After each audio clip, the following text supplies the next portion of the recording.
Well, morning Airsofters, Rev here with Airsoft FAS, which stands for Father and Son. And as you can see, it's just the father this morning. The and son is at school. But I did tell him that today we were going to kind of follow up with our video on the Zion Arms R15 MKII that we unboxed yesterday.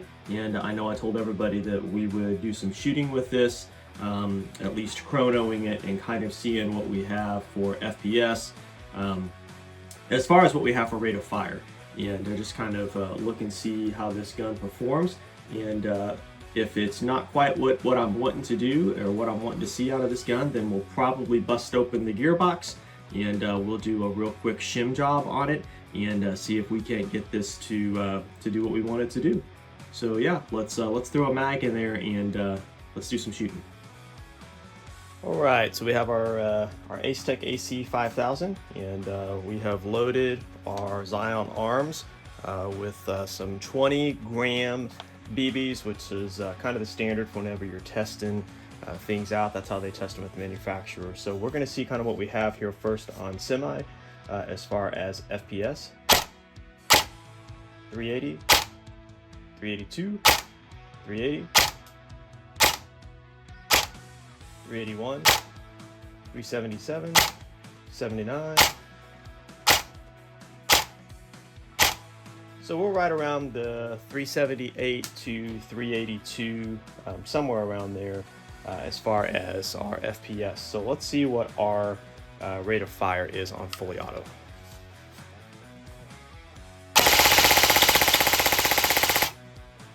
Looks like we're coming in right at 15 rounds per second, somewhere around there. Let's try that one more time. 15.9, 16 rounds per second, somewhere around there. Not too very bad. All right, so all in all, the gun shot fairly well. We're right at 380 FPS, which I play a lot of milsim, and you have to be under 400 with your 20-gram BBs.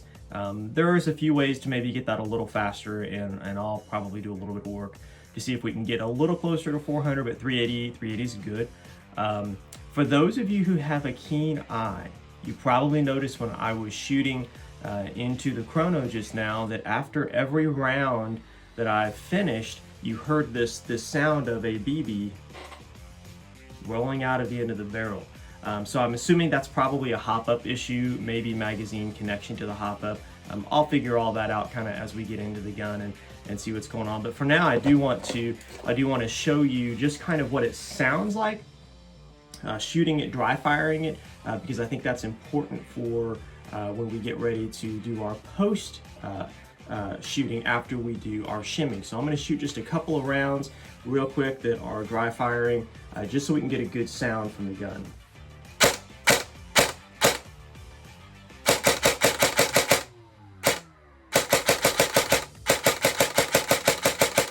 That's about as quick as I can pull the trigger and still keep it firing. So again, we're gonna do a little bit of work shimming the gears.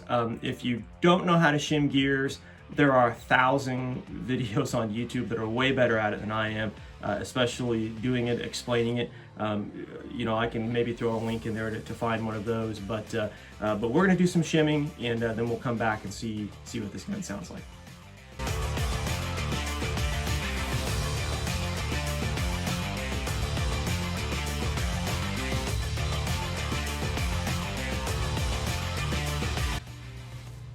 And we are back, and as you can see, a couple of things have happened.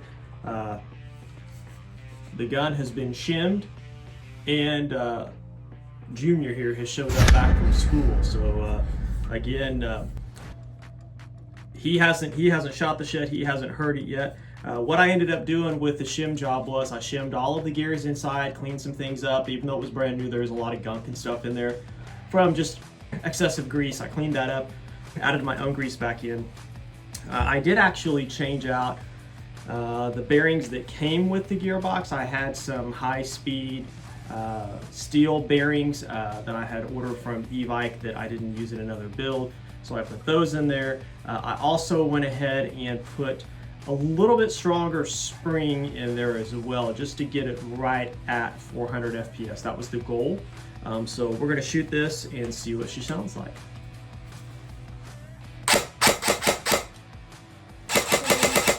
That sounds so much different. Yeah.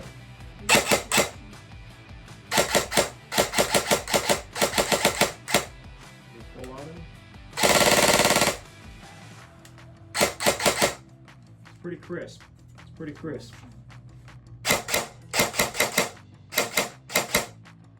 Not bad. That's awesome. Not bad. All right. Well, let's chrono it and see if we picked up any rounds per second, our rate of fire. Let's see if we got any quicker with our shim job.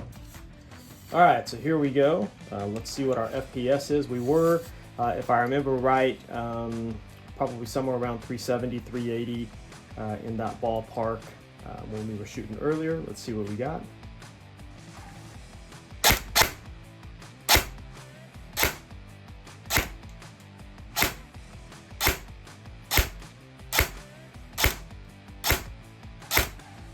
So we are right in between 403 and 405. Pretty consistent. It's right at 404 almost every single shot. All right, so we're gonna check and see what our rate of fire is now. I believe we were right at 15.9 before the shim job. Let's see where we are now. 18.4, 18, 17.9. 17.9, so right at 18, we gained a little over 2 feet per second on that. That's awesome. All right, so again, all in all, we gained a couple of feet per second with that shim job, which was kind of what I was expecting and hoping for. You know, again, the 400 FPS, that did come from a little bit bigger spring that I just had kind of extra laying around. So yeah, so I'm pretty pleased with this gun. Again, it retails for about $300, you know, with a shim job and just a little bit of upgrading.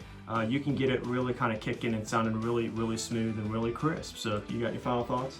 Nope. All right, well, I think we're gonna try to get out and play some airsoft this weekend maybe. Yeah. So yeah, hit that like and subscribe button. Thank you guys. See ya.